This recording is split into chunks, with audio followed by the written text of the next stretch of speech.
The world's biggest YouTube stars told us they're burning out because of the unrelenting pressure to post new videos. Today's upload is a commentary video about this article that Insider put out about YouTuber mental health.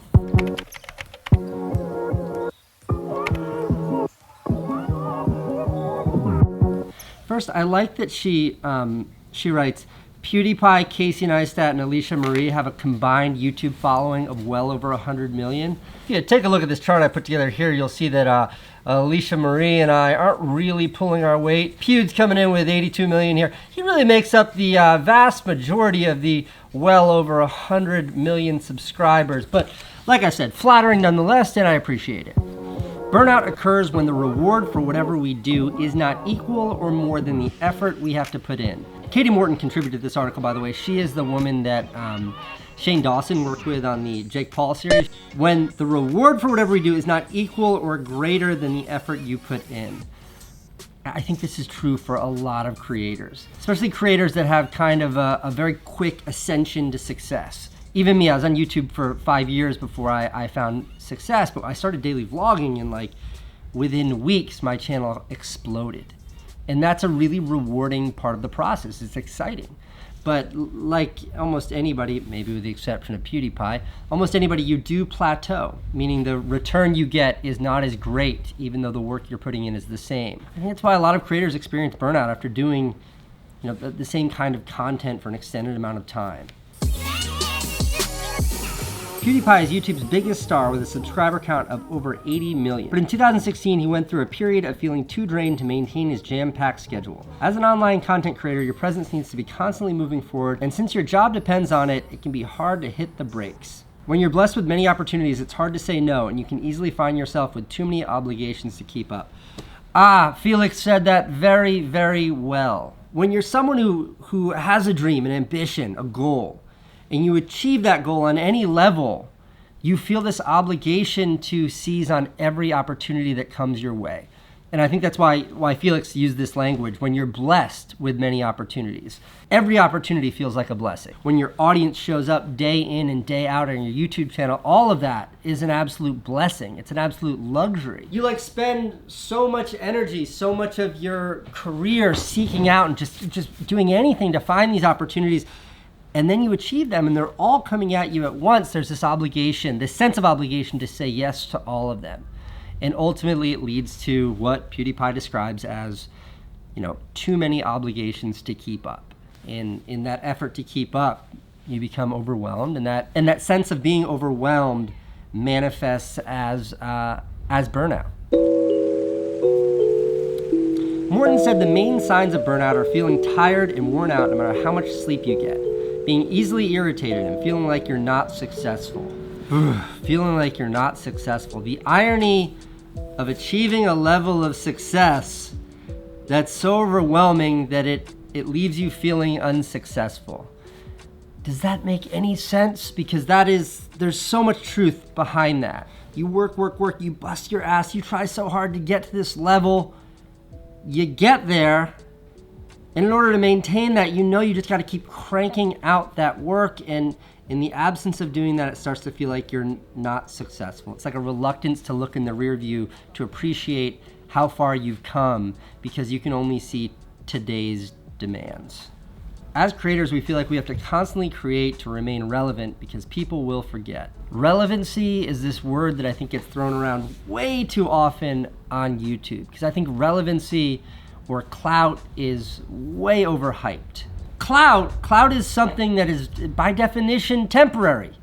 You have clout, you have relevancy today, but what does that mean for tomorrow? Here's a good example. In the 1980s, there was this great band. They were really popular. The most popular band on planet Earth.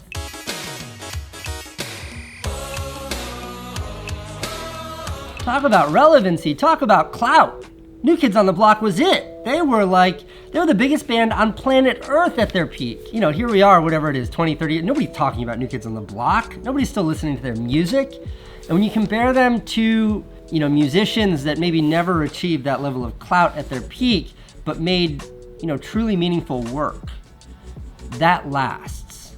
Longevity over clout.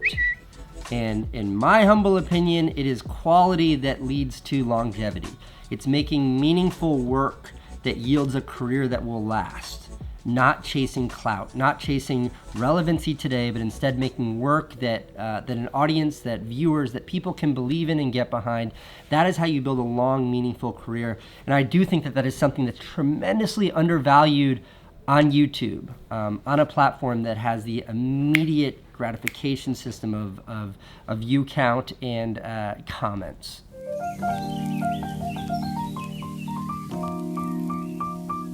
Being your own boss is a curse. This is like the section where I'm quoted, but I never said being your own boss is a curse. Being your own boss is an amazing, amazing thing, but it comes with a kind of responsibility and a weight that is that can be overwhelming. And it's a kind of responsibility that when I work for other people, I didn't have.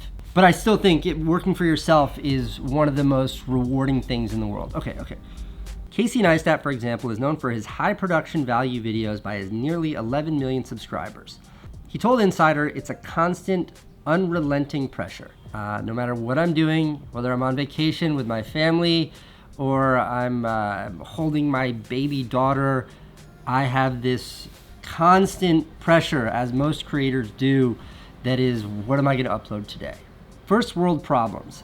For every supportive comment welcoming a creator back after time off, there are the ones who call them out for having first world problems and can't find the sympathy for people living an enviable life like a YouTuber. This is like so painfully true. I think a lot of YouTube viewers harbor ambitions, or at least, some desires to be YouTubers or want to be successful YouTubers.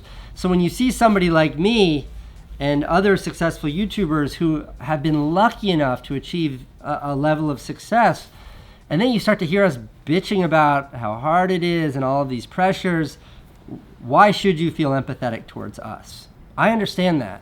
And I also think that can be a very isolating thing for creators, because you don't feel like you're allowed to talk about the struggles and hardships that come along with having a wonderful, incredible, lucky career.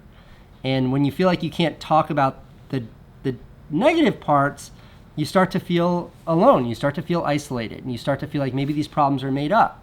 Maybe I don't have a right to try to discuss these things or get help for these things or vent my own frustrations. I find this part very optimistic. Shane Dawson, who has nearly 20 million YouTube subscribers, is on a YouTube hiatus after filming an 8-part docuseries about Jake Paul. Dawson has kept his crown as the king of YouTube, even though he's been absent for 3 months. Other creators like iDubbbz and Nerd City can also upload infrequently and get millions of views when they do. And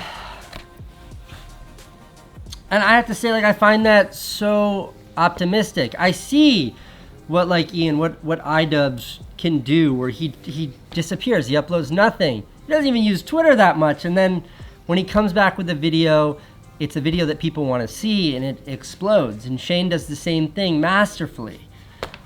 His Jake Paul docuseries was huge, and he did that without, I'm sure he felt pressure, but he did that without sort of succumbing to the pressure of feeling like he needed to upload every single day. So Lindsay Dodgson, thanks for taking the time to write such a thoughtful piece about YouTube creators and creator burnout. What does all that mean for me and my channel? Look, I feel the same kind of burnout that I think every creator in this article describes. And I kind of made a deal with myself when the baby was born in October, little Georgie was born, that I was going to make my being psyched, I'd say my mental health, that sounds way too heavy-handed. I want to make my enthusiasm for YouTube a greater priority than that unrelenting pressure to upload every day. I need to find a greater sense of confidence in the fact that this audience, this generous audience that's given me so much in my career, will be there when I choose to upload. And I think that's why, I went from 7 days a week to now a few days a week. That's why I don't hesitate now to take a break to spend time with my family. And it feels right. It feels like I'm doing the right thing. I do add, though, as a huge caveat to that I have no regrets about the sacrifices that I made to build this channel. And there's been a lot of talk of hustle porn lately, that is glamorizing, glorifying, romanticizing this idea of hustle, work all the time. Look, I believe in that. I really do. What it took for me to get this channel from 200,000 subscribers to 10 million was not sleeping, was uploading every single day for like 2.5 years. I busted my ass to build this channel.